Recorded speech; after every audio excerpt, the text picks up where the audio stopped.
Some people live so lavishly, even without kids. It's tough to make a living, especially when you're not even having kids. I want a child too. Yet my husband, my father-in-law, and my mother-in-law are relentless, oblivious to my desperation and sadness. My husband looks at me as if he's disappointed. I can't help but blame myself for not being able to conceive. My name is Emily. I'm a 35-year-old homemaker. My husband is also 35 and works a corporate job. We've been married for 5 years and have been unable to have kids. This has been a burden on me for a long time. Emily, still no kids? Yes, I'm sorry. It's getting late. While your father-in-law is still the head doctor, we need our grandkids to be doctors. We have our needs too. 3 months into our marriage, my mother-in-law first said this to me. Ever since her words became routine, and I've been stressing and blaming myself. My husband's parents run a hospital.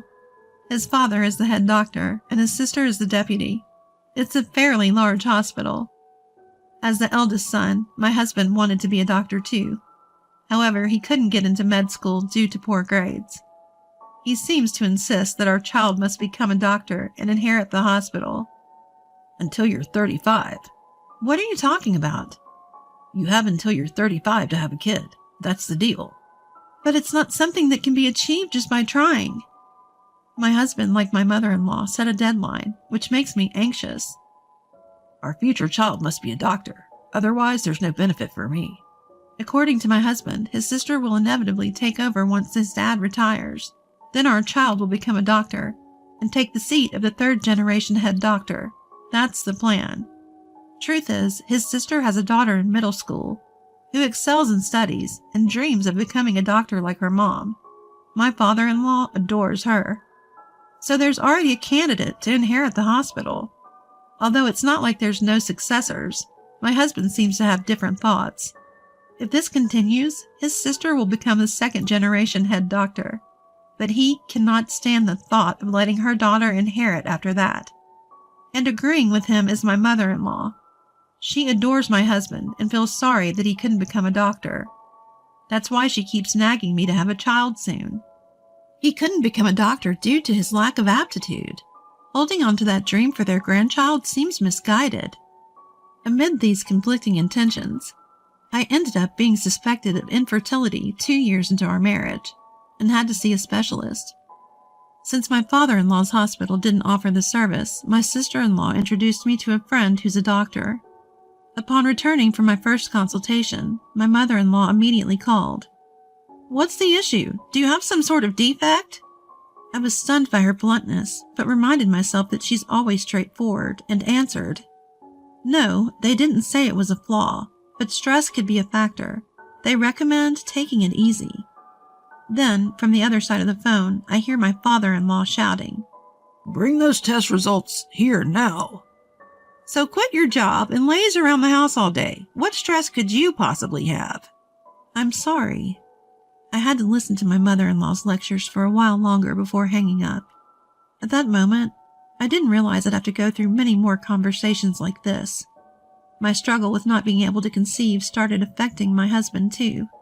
He began finding faults in everything I did. So you've been home all day, just watching TV? I've been doing chores. Really? Then why is there so much dust everywhere? He snapped, wiping surfaces to show me the dust. All right, I might have missed a few spots. I'll be more careful. What's your problem? I'm providing for you, aren't I? My husband's irritation escalated quickly, and I usually chose to stay silent to avoid fights. Then he leaned in and said, "Just hurry up and have a baby," before storming off.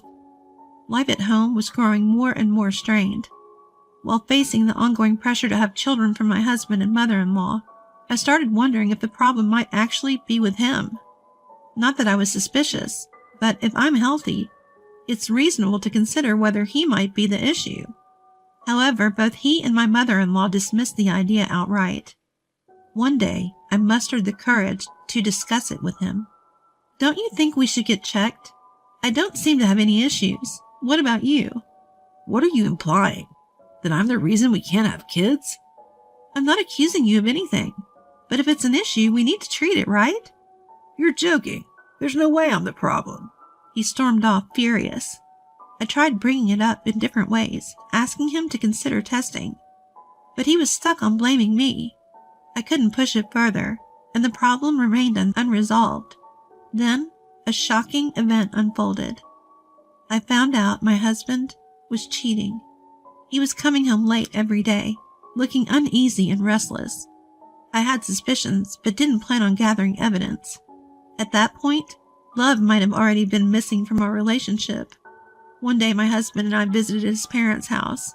As always, I felt overwhelmed by my mother-in-law's nagging about having kids and my father-in-law's comments suggesting we should check for fertility issues. Then, my husband dropped a bombshell. You know, I might have a kid with someone else. If that happens, I won't need you. His mother chimed in. At this point, I don't care who has David's child. Anyone will do.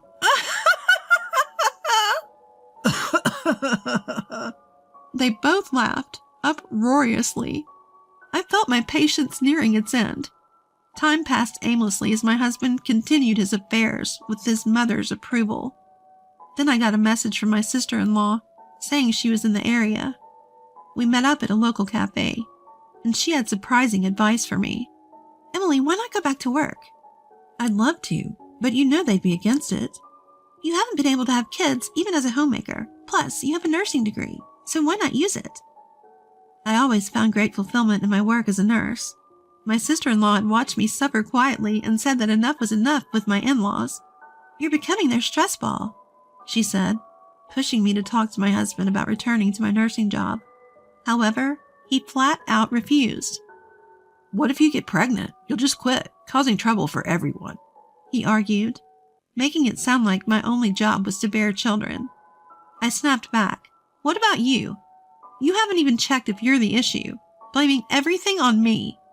Shut up. It's all your fault. 5 years into the marriage, my love for my husband had utterly evaporated. When we got divorced, my mother-in-law said, You wasted 5 years of our lives. You couldn't even give us a grandchild. I stood my ground. Are you sure it's all my fault? David never took any tests. I looked her straight in the eye and declared, I will have a child. 2 years have passed since then. I returned to my nursing career and threw myself into my work to forget those painful 5 years of marriage. I'm currently working at a specialized clinic for women with fertility issues, the very same place my sister-in-law introduced me to when I was married. I currently work at a fertility clinic, the same one my sister-in-law introduced me to when I was struggling with fertility. Life had finally settled down, and I decided to catch up with my high school friends via email. I had a friend returning from overseas work in New York, so we all agreed to meet up. I wasn't exactly free to move around, but neither were my friends, so I took the lead in planning a get-together that wouldn't be a burden for anyone. Thanks to my supportive family, I managed to make it to the restaurant we agreed upon, despite the busy preparations. In a private room at the restaurant, we all had a great time catching up and reminiscing.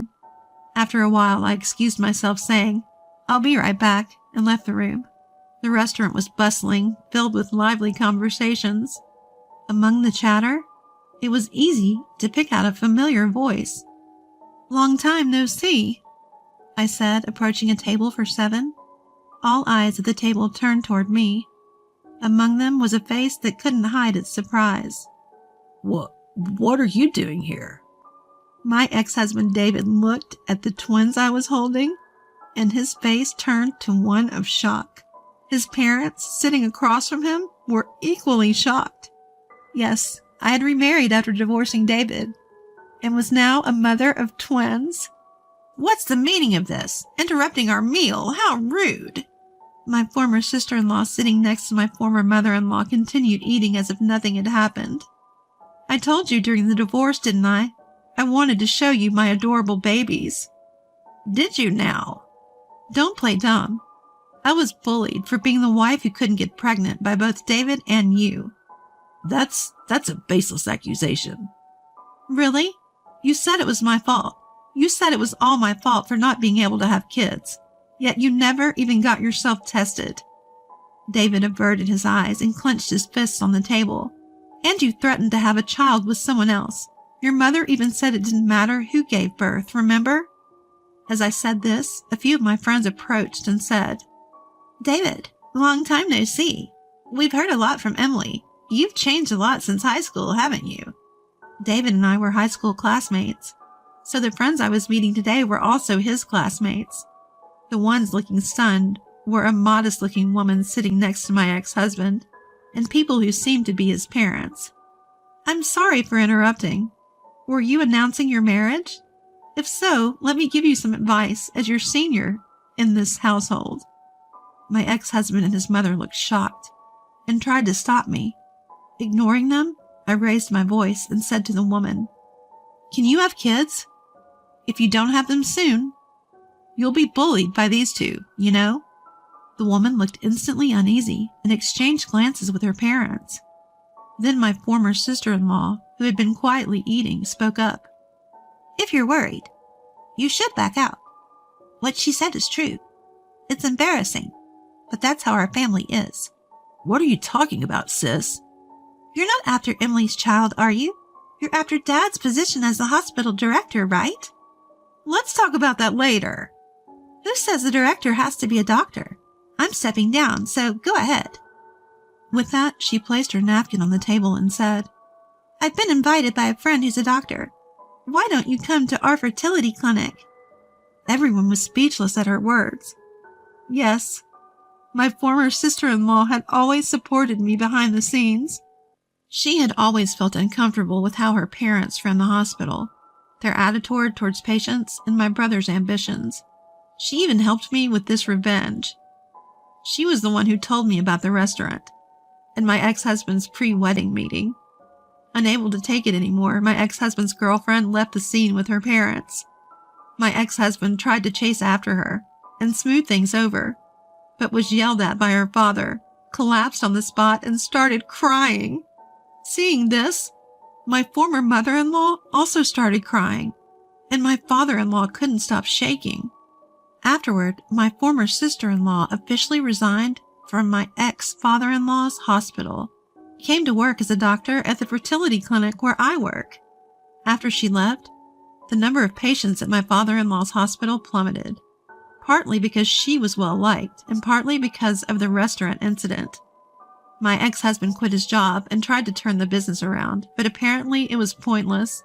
With my former sister-in-law, who was the deputy director, gone, and my ex-husband's engagement broken off, the future of the hospital looked bleak. It's only a matter of time before it changes hands. As for my ex-husband, he seems to be spending his days tormented by emptiness, having lost both his girlfriend and his job, and watching the declining hospital with his parents. As for me, I'm living the happiest life, busy with my twin babies, and still able to work in my calling as a nurse, alongside my husband, who's also a nurse.